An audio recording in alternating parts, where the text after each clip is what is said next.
Welcome to the class. अब solve करने वाले हैं एक्सरसाइज 14.1 के क्वेश्चंस को। और इसके पहले 14 चैप्टर का इंट्रोडक्शन पार्ट वीडियो बनाया जा चुका है, जिसका लिंक इस वीडियो के डिस्क्रिप्शन बॉक्स में आपको मिल जाएगा, तो इसे जरूर देख लें।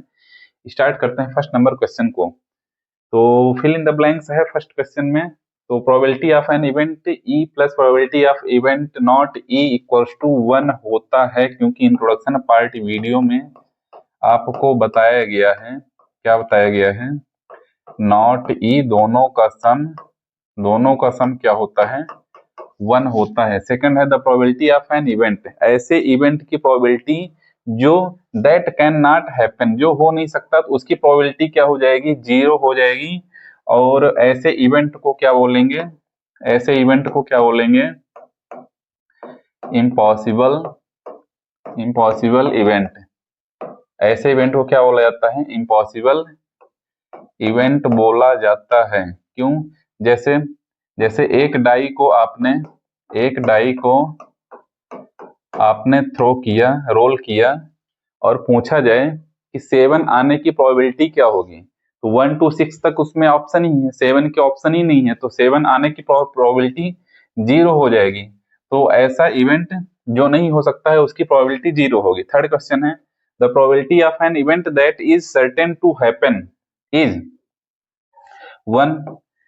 तो ऐसे इवेंट की प्रोबेबिलिटी जो कंफर्म है, निश्चित है कि होना ही है, ऐसे इवेंट की प्रोबेबिलिटी जो निश्चित है कि वह होना ही है, तो उसकी प्रोबेबिलिटी क्या हो जाएगी, 1। और ऐसे इवेंट को क्या बोला जाए, such an event is called sure event, sure event बोला जाता है, श्योर इवेंट हो जाएगा।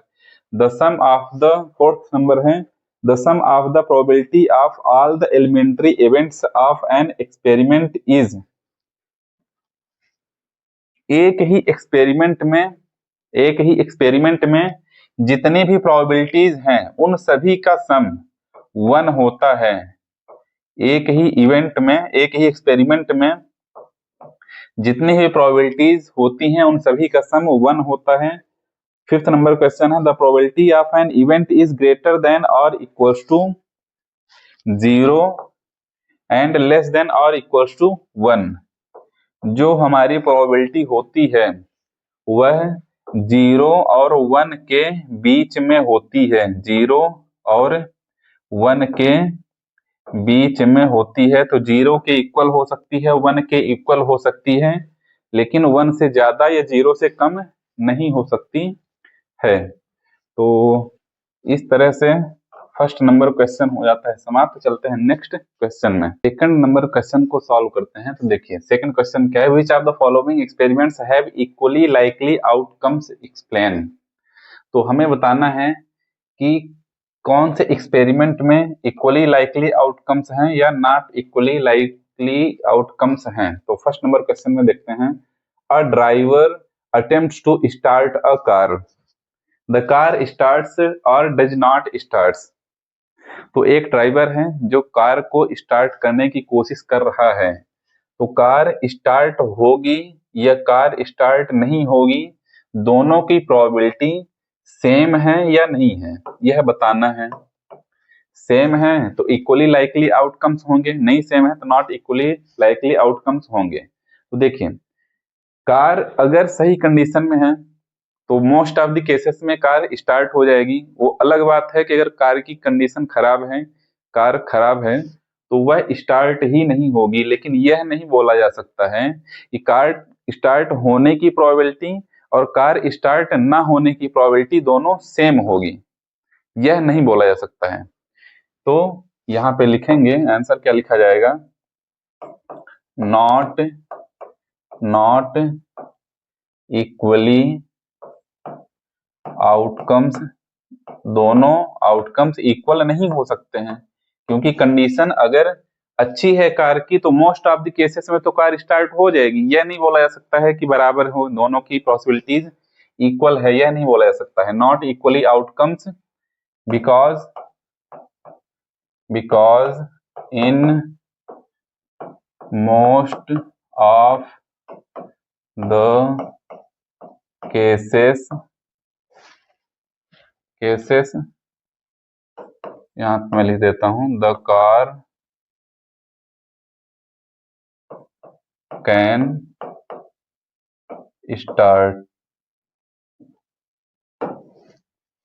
सेकंड है a player attempts to shoot a basketball, she और ही शूट्स और मिसेस द शॉट। एक प्लेयर है जो अटेम्प्ट करते हैं एक बास्केटबॉल को शूट करने के लिए, तो क्या पॉसिबिलिटीज है कि वह शूट कर पाएंगे या मिस कर पाएंगे।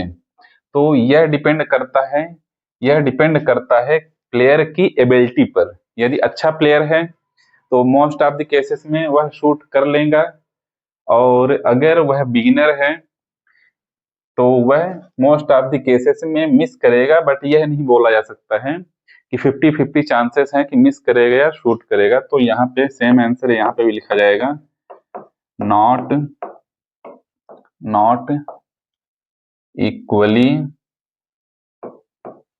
Outcomes because it depends on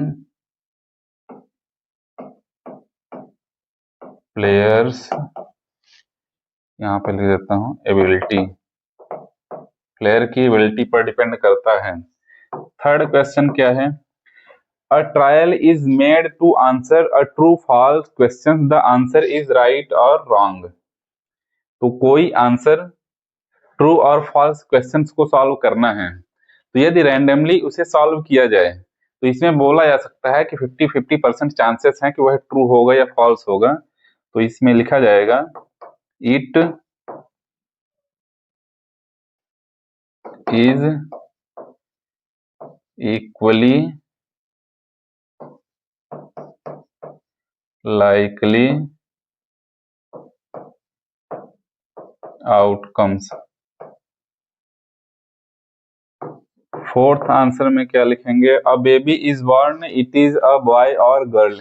एक बेबी बॉर्न होती है, यह लड़का है या लड़की है, तो बायोलॉजिकली 50-50% चांसेस हैं कि वह लड़का हो सकता है या लड़की हो सकती है। सेम आंसर इसमें भी लिख दिया जाएगा, it is equally likely outcomes. इस तरह से क्वेश्चन नंबर सेकंड समाप्त हो जाता है। चलते हैं next question, is tossing a coin consider to be a fair way of deciding which team should get the ball at the beginning of a football game के स्टार्टिंग में toss करके यह डिसाइड किया जाता है कि किस टीम को बॉल मिलेगी किसे नहीं मिलेगी। तो इसमें रीजन बताना है कि क्या यह फेयर है या नहीं है। तो a coin toss is fair because head and tail have the same chance of coming. दोनों टीम के पास इक्वल चांस रहते हैं बॉल लेने के लिए, क्योंकि हेड और टेल आने की जो पॉसिबिलिटीज है दोनों की 50-50% चांसेस हैं, हेड के भी 50% चांस है, टेल आने के भी 50% चांस है। तो यह अनबायस्ड चांस है, दोनों टीम के पास बराबर चांस है कि उन्हें बॉल मिल सकती है। इस तरीके से थर्ड नंबर क्वेश्चन समाप्त होता है। चलते हैं नेक्स्ट क्वेश्चन में।